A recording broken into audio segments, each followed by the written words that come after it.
매일 아침을 뉴스로 깨웁니다. 신율의 출발 새아침. 여러분들 설 연휴 잘 쉬셨죠? 휴식이 사람에게 왜 필요한가를 다시 한번 느낄 수 있게 하는 설 연휴였습니다. 물론 여러분 중에는 설 연휴 기간 동안 중노동에 시달렸다고 푸념하는 경우도 있을 수 있다는 생각입니다만, 어쨌든 설 연휴는 1년 중에 2번 정도밖에 없는 긴 연휴여서 나름 의미가 있었을 것이란 생각입니다. 그런데요, 이런 설 연휴 기간 동안에도 청와대는 아직 차기 비서실장을 결정하지 못한 모양입니다. 쉴 때는 쉬어야 한다는 고전적인 명제를 따르지 않고 내리 고민만 해서 그런지 몰라도 아직도 결정을 하지 못한 걸 보면 확실히 쉽지 않은 결정인 모양입니다. 청와대 비서실장의 경우 청문회도 거치지 않고 해서 그닥 부담은 크지 않을 것이라는 생각입니다만, 어떤 이유에서 아직도 고민 중인지 잘 모르겠습니다. 어쨌든 이제 휴일이 다 지나간 만큼 비서실장을 비롯한 인선이 하루빨리 마무리됐으면 하는 것이 비단 저 하나만의 바람은 아닐 겁니다. 긴 휴일을 지난 첫 번째 월요일에 보내드리는 신율의 출발 새 아침, 오늘 순서 시작합니다.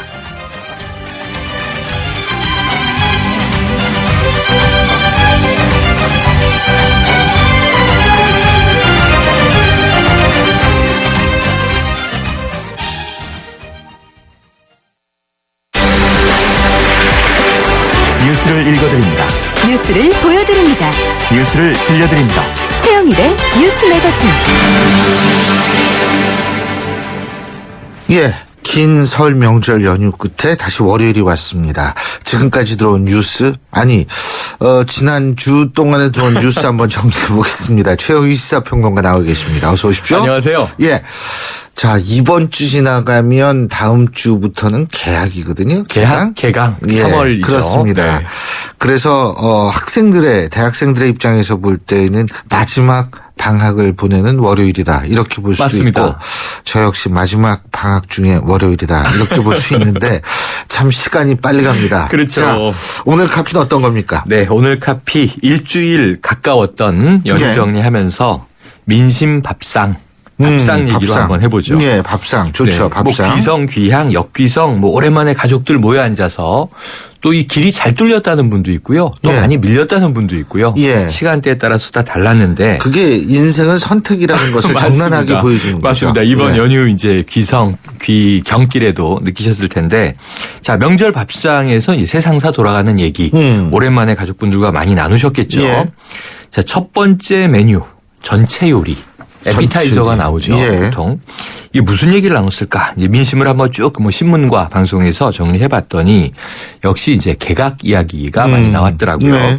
그 해수부 장관 유기준 새누리당 의원, 국토교통부 장관의 유일호 또 새누리당 의원, 통일부 장관은 홍영표 통일비서관이 파격 승진을 했고요. 네. 이 장관급에 해당하는 금융위원장 임종룡 NH농협금융지주 회장, 이렇게 내정된 이야기가 어찌 보면 마치 이 명절 밥상의 잡채처럼 여러 인물들이 이제 새롭게 이 내각에 참여했다, 이런 이야기가 이제 설왕설래 됐습니다. 근데 이제 사실은 유일호 유기준 두 분의 현역 의원이 장관으로 들어가면서 네. 총 6사람이 됐죠. 국회의원들이. 그 금배지를 다신 현역 의원 6분이 장관들이 장관으로 들어가 있는 내각에 거죠. 참여해 있습니다. 이런 경우가 사실은 거의 없었습니다. 아주 드문 일입니다. 이명박 노무현 정권 때도 총 11명의 의원들이 내각에 들어갔는데 이렇게 네. 한꺼번에 6명이 존재하는 경우는 없거든요. 그렇죠. 이렇게 되면 나타날 수 있는 현상이 권력 융합입니다. 권력 분립이라는 것이 대통령제의 기본이라는 건 우리가 초등학교 때부터 너무 잘 알지 네. 않습니까? 권력 분립에 입각한 체크 앤 밸런스, 견제와 균형인데, 이렇게 되면 입법부가 행정부를 견제할 수가 없게 돼요. 그렇죠. 그렇게 된다면 대통령제의 단점과 의원 내각제의 단점만이 어우러져서 이게 정말 우리가 제왕적 대통령제 어쩌고 얘기를 하는데, 정말 그 단점만이 드러날 수 있는 가능성이 굉장히 높아져서 저는 우려가 큽니다. 네. 그래서 이제 장점을 보면 이게 대통령 집권 3년 차. 예. 요번 주에요. 2월 25일이면은 그런가요? 취임 만 2년이 되는 이제 날인데, 이때부터 이제 친정 체제 구축이다. 강력한 정책 드라이브를 걸 것이다. 이렇게 관측되는 것이 좀 강점을 보는 측면인데 말씀하신 대로 저는 그것도 인정을 안 해요. 네. 왜 그게 그 친정체제 구축이 안 되냐면 1년짜리 내각이에요. 네, 맞습니다. 1년짜리 내각 중에서 무슨 일을 하겠다고 이 국정이라는 건 가장 중요한 게 연속성인데 그렇죠. 1년짜리 내각 갖고서 무슨 연속성을 가지고 얘기를 하고 거기에서 무슨 친정체제를 하고 무슨 개혁 드라이브를 걸겠다는 건지도 잘 이해를 할 수가 그래서 없습니다. 김무성 대표가 그 문제를 이제 약간 농담 반 진담 반 언급했는데 예. 청와대는 여기에 대해서 뾰족한 답변을 하진 않았습니다. 근데 이게 제 생각에는 장관직을 맡았다면 말이죠. 네. 내년 총선은 불출마 선언해야 되는 거 아닌가요? 적어도. 근데 그럴 일은 그렇게 안 없으시잖아요. 해요. 절대 그렇게 안 하죠. 절대 그렇게 네. 안 해요. 차라리 의원 내각제를 하지. 네. 그러면은 차라리 나아요. 왜냐하면 내각제는 네. 권력 융합이에요. 내각제도.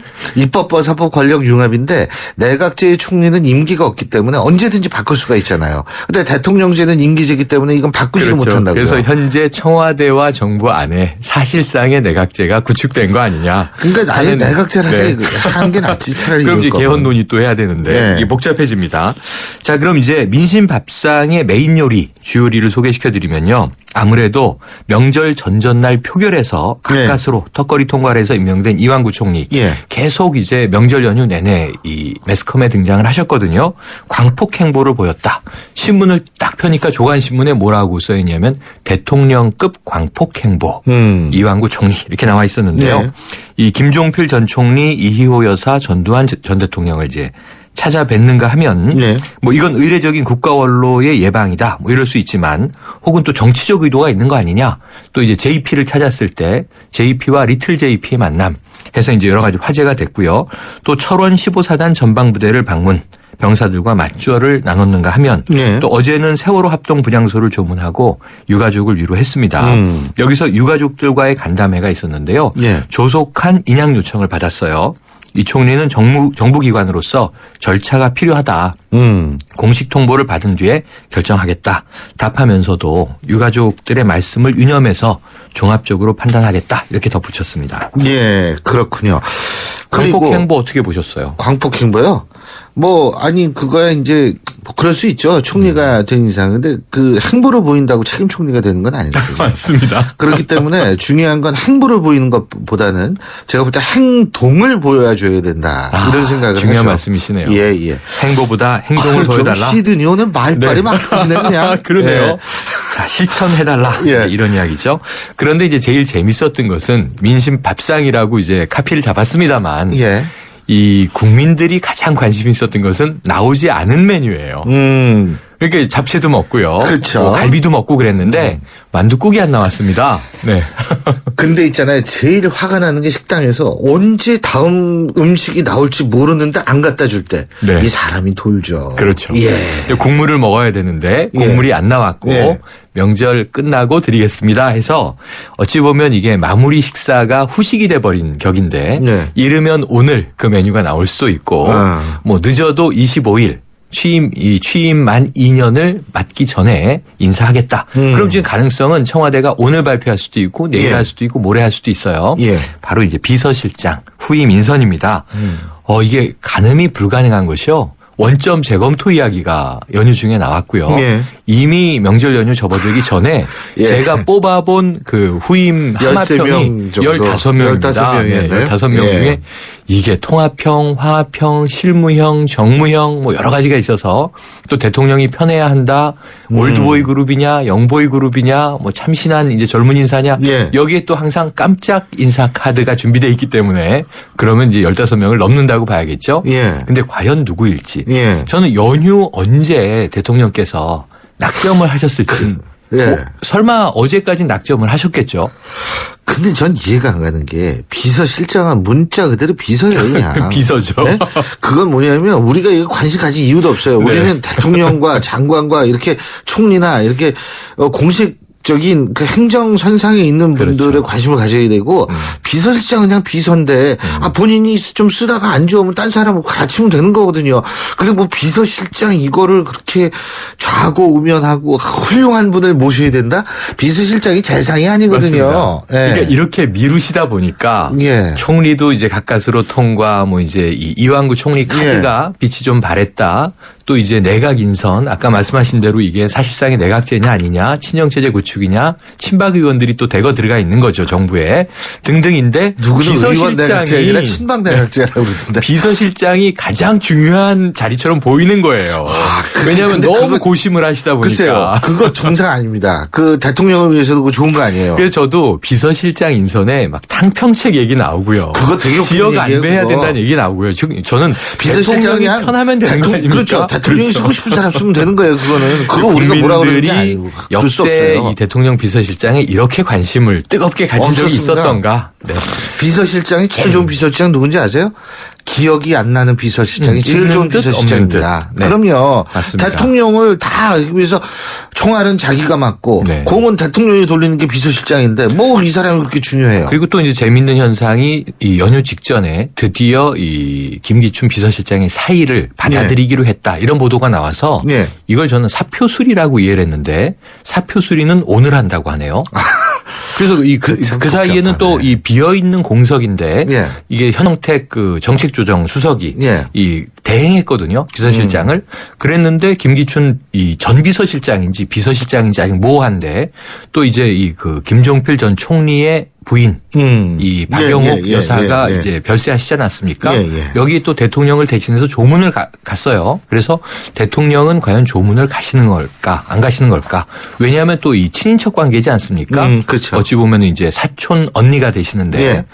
그럼 조문을 가시지 않을까 하는 예측도 해보는데 어쨌든 이 비서실장 인선 때문에 예. 오늘 이제 오늘 내로는 발표가 나겠지 하고 기다리는 국민들에게 뭔가 이제 마지막 밥상의 후식이 나와야 될 것 같습니다. 그 후식. 하루 이틀 더 끌면 원래 밥 네. 먹고는 담배 피는 사람은 담배를 한 대씩 태우죠. 이 저가 담배하고요. 공초 담배 논란 바로 이제 또 시끄러웠습니다. 이제 오늘 밥상에서. 후식이 나오네요. 네. 예. 후식이 굉장히 많은데요. 예. 여러 가지가 있는데 결국은 다 이 밥상의 정리는 뭐냐면 올해는 좀 먹고 살만하게 되겠느냐. 그러니까 민심의 이제 귀결은 그게 아니겠습니까? 이제 싶은데요. 문제는 이 저가 담배 얘기. 유승민 원내대표가 이제 이 아이디어를 냈는데 역풍이 부는 이 조짐이 있어요. 왜냐하면 올릴 때는 언제고 또 저가 담배 뭐냐. 저가 담배는 저질 담배냐 아니냐.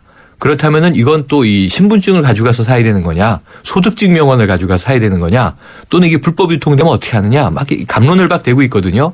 그러다 보니까 아이디어 차원이지 구체적인 대안으로 준비된 것은 아니다. 하고 슬그머니 이제 꼬리를 내리는데 문제는 또 나왔던 얘기가 들어가면 저가 담배를 또 기다리던 일부 어르신들은 저가 담배 안 하는 거야? 이러고 이제 계속 어르신들만 시끄러워집니다. 사실 기다리는 건 아니고요. 네. 흡연자들 전체가 기다리죠, 사실은. 그렇죠. 그리고 이게 우리나라 담배 가격이 얼마큼 기현상이 벌어지냐면 동남아 국가에 가면 같은 담배, 네. 뭐 예를 들면 SM은 에세 이런 게 보통 1,000원 미만이에요. 근데 우리나라에서 이게 얼마입니까?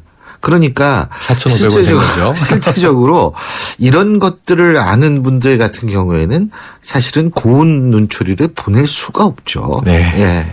참 여러 가지 이제 시골 예. 이 갑자기 오늘 밥상에 첫날부터 이 좋은 얘기를 해드려야 되는데 오늘 저 이 명절 마무리를 드리려고 했는데 글쎄 말이에요. 오히려 불씨를 당기는 느낌인데요. 어떤 노래 들을까요 오늘? 노래는요. 이 예.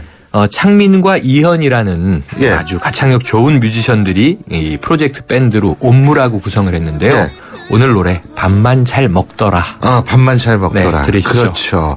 예, 밥은 잘 먹어야 됩니다. 근데. 네. 예, 오늘 말씀 여기까지 듣죠. 고맙습니다. 고맙습니다. 예, 지금까지 최영희 시사평론가였습니다. 건축과 인테리어에 대한 모든 것 경양 하우징 페어. 건축 전시회 가자 꼭 가야 하는 곳 건축 전시회 가자 경양 하우징 페어 2015년 2월 26일부터 킨텍스. 경양 하우징 페어. 신율의 출발새 아침 1부 순서는 여기서 줄이겠습니다. 잠시 뒤 2부에서 뵙죠.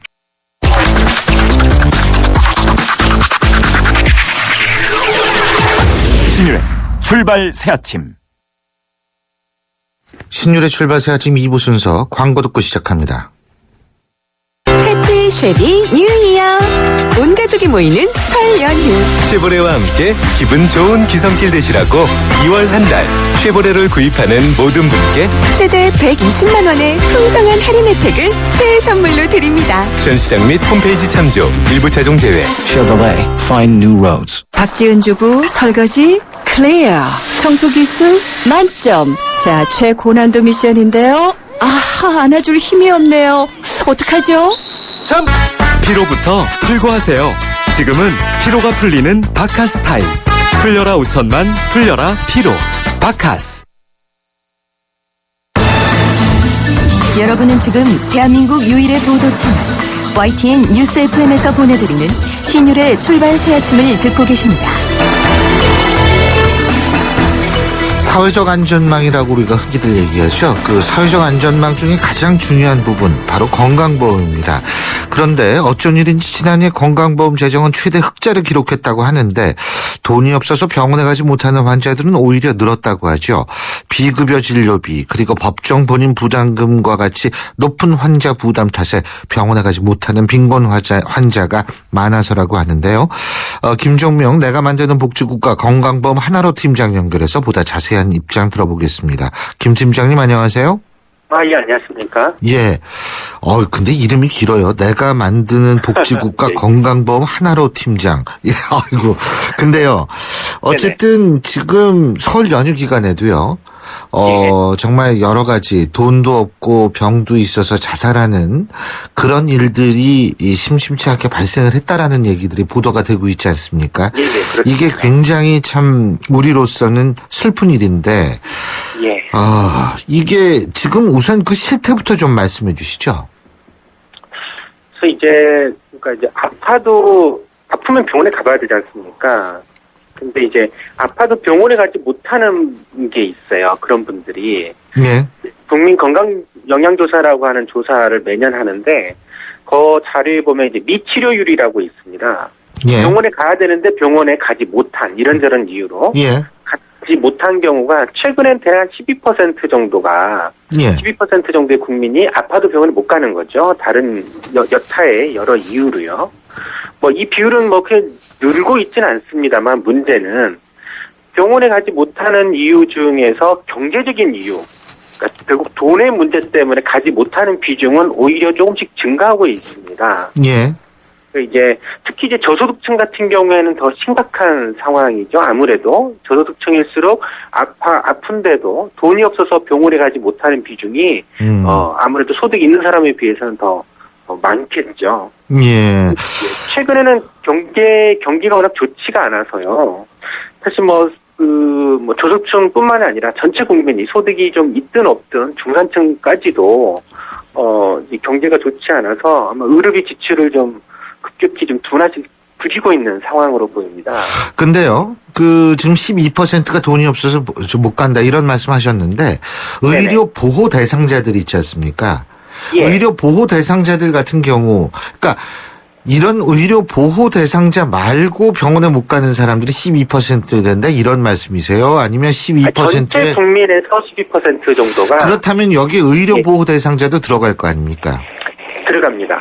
그러면 의료 보호 대상자 같은 경우에는 경제적 이유로 병원에 못 가는 분들에 포함이 됩니까?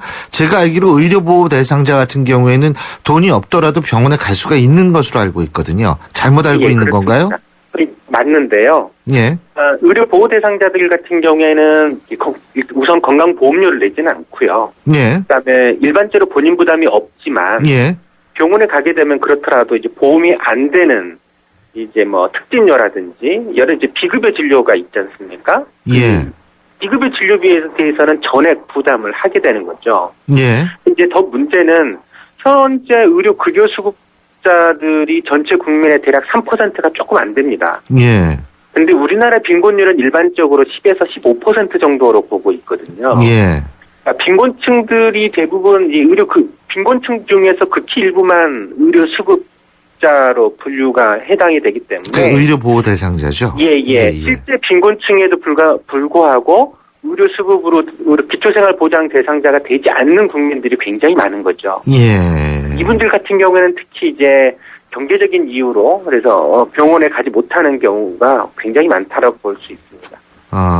그러니까 결국은 이것도 복지의 사각지대가 존재한다 이런 그렇죠. 말씀이신 거죠? 예, 그렇습니다. 그렇죠. 예. 네. 그렇다면은 이 복지의 사각지대의 가장 근본적인 원인은 어디에 있습니까? 그러니까 소위 말해서 이 법정 본인 부담금이 너무 높기 때문입니까? 아니면 비급여 진료비가 많기 때문입니까? 비급여 진료비가 많기 때문입니다. 그러니까 이제 우리 건강보험의 보장률은 현재 대략 한 62% 정도라고 얘기하거든요. 예. 이게 최근 7, 8년 동안 변화가 없이 유지가 되고 있습니다. 그러니까 전체 병원비의 62%만을 건강보험이 부담하고 나머지 40% 가까이는 환자가 국민이 직접 부담을 해야 된다라는 거거든요. 아하. 예. 근데 40% 가까이 되는 거의 절반이 비급여입니다. 보험이 안 되는 거죠. 그 이유가 뭐죠? 그게 이제 대표적으로 그래서 우리가 흔히 뭐 3대 비급여라고 해서 하라고 불려왔었던 내용들이 있지 않습니까? 예. 그러니까 대표적으로 특진료라든지 예. 상급병실료라든지 뭐 간병료 같은 경우는 일단 건강보험이 아예 배제되어 있기 때문에 물론 최근에 이제 특진료는 조금씩 건강보험 개선이 된다고 그러잖아요. 예. 이제 되고는 있지만 그 이외에도 예를 들면 초음파라든지 또 고가 장비로 하는 검사들 같은 경우에는 일부만 건강보험 적용되고 일부는 안 되는 경우가 많습니다. MRI 같은 경우에도 일부에서만 건강보험 적용되지만 척추질환 쪽의 대부분의 경우에는 건강보험 적용 안 되고 있거든요. 예.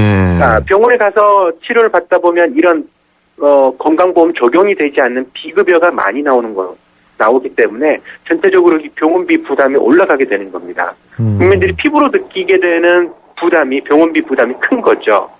네. 특히 저소득층일수록 더 클 수밖에 없고요. 예.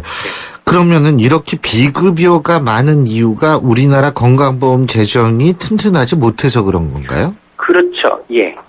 그래서 제가 왜 이걸 여쭤보냐면 예. 건강보험 문제는 의사분들도 굉장히 불만족스럽게 생각을 하고 그렇다면 환자도 불만족스럽게 이게 한쪽이 만족해야 되는데 둘 다 불만족한 건 아주 지극히 드문 경우거든요.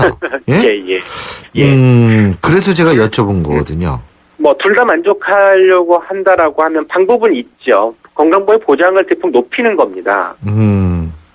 이제 의사 입장에서 불만인 거는 건강보험 급여되는 거에 대해서는 굉장히 수가 통제가 세고 저수가로 되기 때문에 예. 비급여를 개발을 하면서 비급여는 굉장히 고수가로 여기에서 수익을 보존하는 방식을 취하고 있거든요. 그러니까 의사 입장에서는 만족스럽지 못하죠. 사실. 예. 환자 입장에서 또 이 조건이 마찬가지입니다. 예. 가벼운 병 같은 경우에는 병원비가 크게 나오진 않지만 예. 간단하게 동네원 이용할 때는 몇천 원이면 되지 않습니까? 예. 근데 이제 중병이 걸리게 되면 이제 건강보험 보장이 뚝 떨어지고 비급여 항목들이 굉장히 많이 나오기 때문에 예. 병원비가 뭐 몇백만 원, 심지어 몇천만 원까지 나오는 경우도 여전히 비일비재하단 말이죠. 이거를 같이 이제 건강보험 보장을 확대함으로써 해결을 해야 되는 거죠. 예. 근데요, 어떻게 아까 잠깐 말씀하셨습니다만 결국은 건강보험의 재정 때문에 지금 양쪽이 다 불만족스러운 현상이 나타난다 이런 말씀하셨는데 예. 근데 어떻게 건강보험 재정이 작년에 사상 최대의 흑자를 기록했다 그러는데 이거는 어떻게 된 거예요? 제가 알기로도 건강보험이 상당히 좀 재정이 허약한 걸로 알고 있었는데. 네네네. 그러니까 기존에는 건강보험 재정 적자가 심각하다. 이게 향후 몇십 년 후에는 뭐 100조가 넘어갈 것이다라고 하는 것까지 알려진 바 있었는데요. 예. 실제로는 전혀 그렇지 않은 결과가 나타난 겁니다. 그러니까 이게 정부에서는 매년 내년도에 건강보험 예상 지출을 예상하고 예. 건강보험료 수입을 결정을 하거든요. 그래서 건강보험료율은 조금씩 계속 올려왔단 말이죠. 그러니까 수입은 예상대로 다 들어왔어요. 예. 근데 지출은 예상했던 것보다 안 된 겁니다. 이게 작년에만 4조 원이 넘었고, 기존에 이제 누적된 것까지 따지면 지금은 거의 12조 8천억, 13조 가까이가 지금 흑자인 거죠.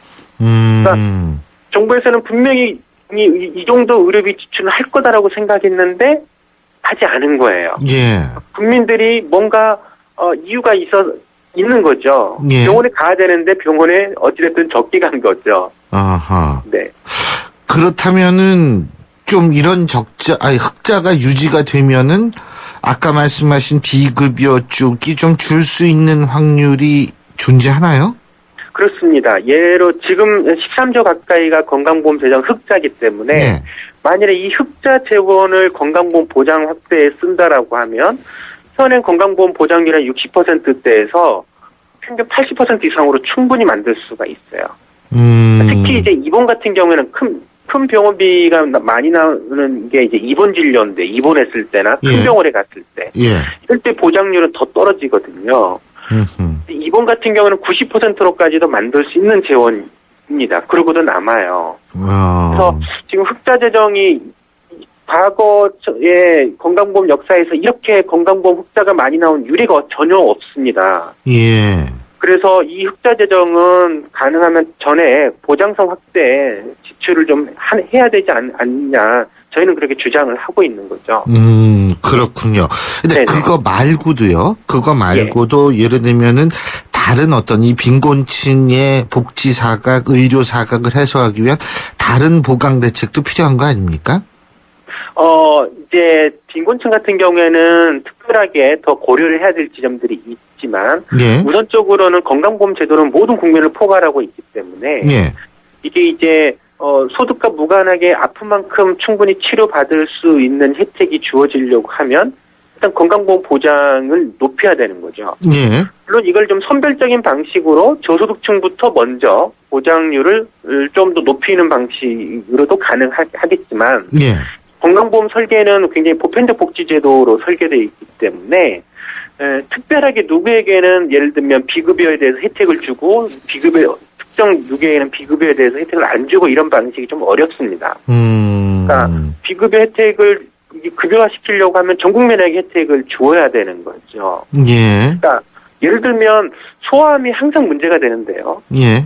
소아암 때문에 지금 TV에서 정말 많은 국민들을 눈물을 흘리게 하는 그런 사연들이 많지 않습니까? 예. 근데 현재 소아암 환자에 대해서 100% 국가가 책임지는 데 있어서 필요한 재원은요. 예. 1년에 800억밖에 들어가지 않습니다. 예. 1년에 800억이면 지금 건강보험 재정 흑자가 12조라고 그랬지 않습니까? 예. 이거 1%도 안 돼요. 0.6%나 되나요? 흑자 재정에 1%도 안 되는 돈을 쓰면 애들 소아암 같은 경우는 다 해결할 수 있지만 이게 이제 잘 안 되는 이유가 암 환자가 보험 안 되는 비급여 진료가 여전히 상존해 있지 않습니까? 예. 이거를 해결하려고 하면 전체 건강보험제도를 다 같이 바꿔야 되는 문제가 있기 때문에 이거 사실 돈 얼마 들어가지도 않고 국민들 부모들 걱정을 대폭 경감시킬 수 있는데도 불구하고 못하는 이유가 거기에 있거든요. 그래서 빈곤층에 대해서 줄 수 있는 혜택에 대해서는 주로는 본인 부담을 법적으로 혜택을 주는 법적 본인 부담을 좀 줄이는 방식이나 건강보험료 내는 거를 좀 경감해주는 방식 정도밖에 없고요. 이거는 그렇게 혜택이 크지는 않습니다. 그런데 제가 궁금한 게요. 제가 이제 제가 독일에서 이 박사를 받았는데 제가 유학할 당시에 제가 한 10년 있으면서 느낀 게 독일 같은 경우에는 예를 들면은 12세, 10세 요 정도 될 때까지는 약값도 안 받거든요. 네네. 그러니까 건강보험을 했을 때 약값도 안 받고 진료비는 뭐 당연히 전액을 커버하고 약값 같은 경우에는 우리가 일정 부분 우리나라처럼 내잖아요. 예? 네네. 근데 그런 일이 없거든요. 자, 그렇다면은 우리나라도 소아암 같은 경우에는 얼마든지 이 성인암과 대비해서 그런 어떤 차별적인 선택 이 장점을 더 부과할 수 있는 것 아닌가요? 예, 맞습니다. 근데 그런 비슷한 비슷한 정책은 현재 우리나라에서 하고는 있습니다. 예를 들어서 암 같은 질환은 우리가 4대 중증 질환이라고 그 대표적인 게 암인데요. 암에 대해서 본인 부담은 다른 일반 질환에 대해서는 본인 부담률을 20% 하고 있지만 암에 대해서는 현재 5%밖에 본인 부담되지 않아요. 예. 근데 문제는 그래도 병원비 부담이 크게 느껴지는 이유는 비급여 때문인 거예요. 비급여는 제외하고 건강보험 적용이 되는 한 거 중에서 본인 부담률은 5%인 거죠. 굉장히 적거든요. 근데 이제 문제는 그래도 암 환자가 부담을 느끼는 건 비급여인 거죠. 예. 이게 문제인 겁니다. 그래서 비급여 자체를 해결하지 않는다라고 하면 국민들이 피부로 느끼는 건강보험 보장성 확대가 잘 안 될 거예요. 더군다나 이게 뭐 우리가 괜히 늘리자고 그러는 게 아니라 흑자를 봤다니까. 그렇죠. 예. 그러니까 이런 얘기를 하는 건데 사실은 이런 부분에 대해서 이 정부 측도 여러 가지 좀 생각을 해볼 필요가 있다고 생각합니다. 특히 뭐 복지 얘기를 많이 하고 있는 정권이기 때문에 더 좀 이런 쪽에 신경을 써야지 가시적인 어떤 피부로 느낄 수 있는 복지 혜택의 증가를 국민들이 느낄 수 있지 않을까 이런 생각이 듭니다. 예, 오늘 말씀 여기까지 듣죠. 고맙습니다. 네, 감사합니다. 예, 지금까지 김종명 내가 만드는 복지국가 건강보험 하나로 팀장이었습니다. 경제 컬럼니스트 정철진의 경제 시선. 경제 뉴스 알아보겠습니다. 정철진 경제 컬럼니스트 연결합니다. 안녕하십니까? 네, 안녕하십니까. 예. 전세가율이 100%인 아파트가 나왔다. 아니, 이러면 그냥 집주인하고 어떻게 이 흥정해 준 갖는 방향이 있는 거 아니에요? 예? 네, 드디어 이제 올 것이 온 것 같습니다. 정확히 100%는 아니고요. 예. 네, 뭐 전세가율이 한 97%, 98%. 그럼 좀 90%. 깎아서 산다 이렇게 생각하면 되는 거 아니에요? 그렇죠. 예? 그래서 많이 나왔던 이론입니다. 은행 금리가 3%가 깨지면 결국엔 이제 매매 가격과 전세 가격이 같아지는 상황이 올 것이다. 뭐 그런 이론들 많았는데 예. 결국 실제적으로 된 것 같아요. 그 사례 하나 들어보면요. 성북구 종암동 종암 땡땡 아파트 이게 전용 59제곱미터인데 예. 20평형대 초반입니다. 전세 보증금이 2억 4천만 원인데 예. 1월 달에 국토부에 신고됐던 이제 실제 매매 거래가 신고가 봤더니 2억 4,900만 원입니다. 전세는 2억 4천만 원, 매매가는 2억 4,900만 원, 예. 900만 원 차이. 예. 뭐 거의 97%, 98%고요. 강동구 암사동 선사 땡땡 여기 예. 20평형대 아파트인데 전세가 3억 3천만 원인데 이제 매매가 3억 4천만 원, 1,000만 원 차이밖에 안 나거든요. 그러니까 예. 이쯤 되니까 결국 이제 뭐 오늘자 뉴스에서는 전세가와 매매가가 같아졌다. 이렇게 헤드라인이 뽑히게 된 겁니다. 그렇군요. 이 땡땡 아파트들이 문제네. 예. 아, 근데요. 네. 결국은 이렇게 전세가와 매매가가 같아져야 하면은, 같아지면은, 맞죠? 예. 이론적으로는 맞다고 그러더라고요. 그게 이론적으로 또 전세가가 이거 어떻게 된 건지는 높아야. 모르겠어요, 저는. 예. 네. 왜냐면은요, 이 이제 금리 소득이 거의 없으니까 지금 은행에 넣어봤자. 예. 세면은 아파트라게 감가상각이 있지 않습니까? 예. 또 집을 가지신 분들은 일단 살 때 취득세 등록세 있고 재산세를 10월달에 9월 냅니다. 예. 또 뭐 큰 아파트 종부세 뭐 이런 것도 내게 될 텐데 이거를 다 고려하면은 빌려서 사는 전세 가격이 더 높아야 된다 하고 이런 시대가 올 것이다.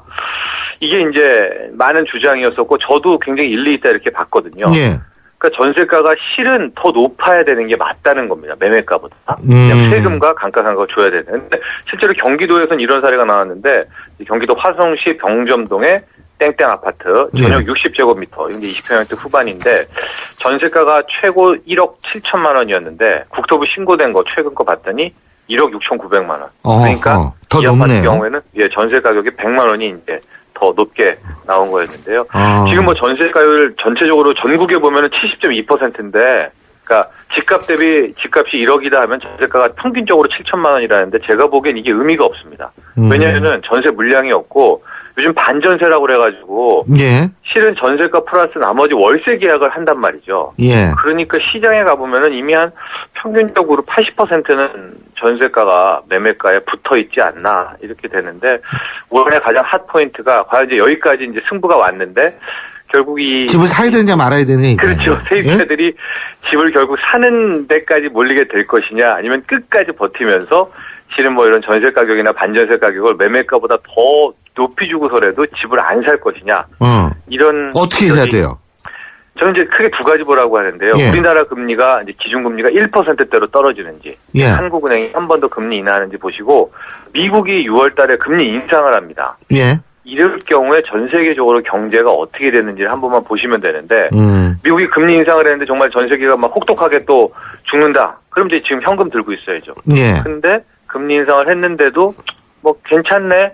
이렇게 될 경우에는 아마 순간적으로 집값이 튀어오를 수도 있지 않나. 주식도 마찬가지고요. 그래서 올 6월 달에 미국 금리 인상까지 보시고 행동에 옮기시라. 이거는 이제 실탄 챙기시고 이런 조언을 드리고 싶습니다. 챙길 게 있어야 챙기죠, 근데. 예. 그리고 삼성전자가 미국 모바일 결제 솔루션 업체 루프페이를 인수했다는 보도가 나왔는데 예. 이게 어떤 의미죠?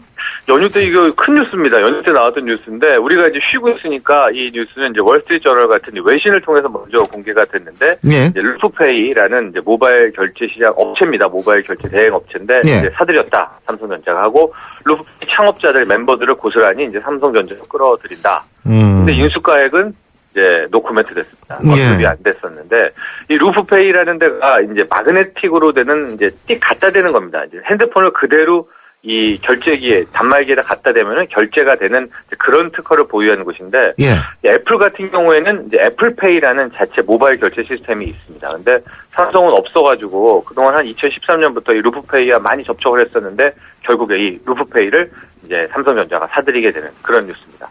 모바일 결제가 진짜 대세인 것 같아요. 그렇군요. 그러면 네. 이거 어떻게 활용이 되는 거예요? 이제 다음 달 1일에 이제 스페인 바르셀로나에서 이제 모바일 월드 컨그레스라는 데가 열리는데 여기서 바로 갤럭시 S6가 이제 공개가 되는데 여기에다가 이제 갖다 붙인답니다. 그래서 이름은 이제 가칭으로 삼성페이 이런 이름이라는 건데 지금 루프페이를 휴대폰에다 갖다 붙이려면 $60를 따로 내야 되는데 이제는 이제 삼성 갤럭시 S6에는 이 루프페이, 삼성페이가 딱 갖다가 붙게 되는 거죠. 근데 굉장히 긍정적이라는 평가가 많고요. 제가 보기에도 애플페이와 비교해보면 루프페이 가맹점이 굉장히 많아요. 미국에서만. 미국에서는 한 90% 정도가 쓰게 되니까 앞으로 이제 삼성이 모바일 결제까지 탑재하면서 애플과의 또 한 번 스마트폰 전쟁까지 펼쳐지게 되는데 어쨌든 많이 주목해볼 결과이긴 합니다. 예. 그리고 이번 설 연휴 말에요.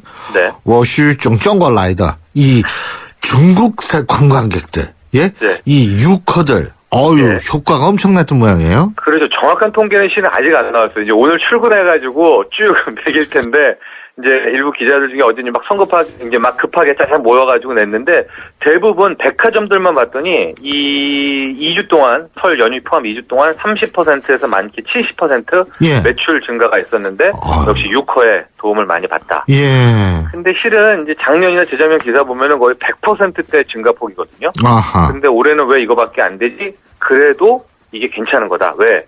세계 경제가 워낙 침체됐는데도 이렇게 반짝 특수가 나온 것 역시 유커들의 힘이다. 현대백화점 50%, 신세계 20%, 뭐 여러 가지가 있는데 아마 오늘 내일 정도 이제 뭐 전통시장 마트까지 합쳐가지고 유커 효과 체계적으로 분석될 것 같아요. 아직도 끝난 게 아니죠. 예? 네? 중국은 춘절이 길기 때문에 아직도 끝난 게 아니죠. 유커 네네. 효과가. 근데 일단 그죠? 백화점 매출을 확실히 유커의 힘을 많이 받던 게 사실로 확인이 됐습니다. 알겠습니다. 오늘 말씀 여기까지 듣죠. 고맙습니다. 감사합니다. 예, 지금까지 정철진 경제 컬럼니스트였습니다. 당신이 현대자동차를 구입했거나 렌트, 리스를 했다면 당신은 지금 현대자동차 블루멤버스 회원입니다. 주유, 쇼핑, 보험, 차량 관리까지 최대 200만 포인트로 즐기는 카라이프의 모든 것. 현대자동차 블루멤버스. 자세한 내용은 홈페이지 참조. 들으셨어요? 몇 배 빠른 LTE, 어렵고 복잡한 LTE 다 잊어도 되는 밴드 LTE가 나왔습니다. 어떤 새로운 세상이 오든 가장 먼저 만나게 해줄 밴드 LTE. 앞으로의 LTE는 밴드 하나면 됩니다. 먼저 갑니다. 밴드 LTE. 신율의 출발새 아침 2부 순서는 여기서 줄이고요. 잠시 뒤 8시 10분 3부에서 다시 뵙겠습니다.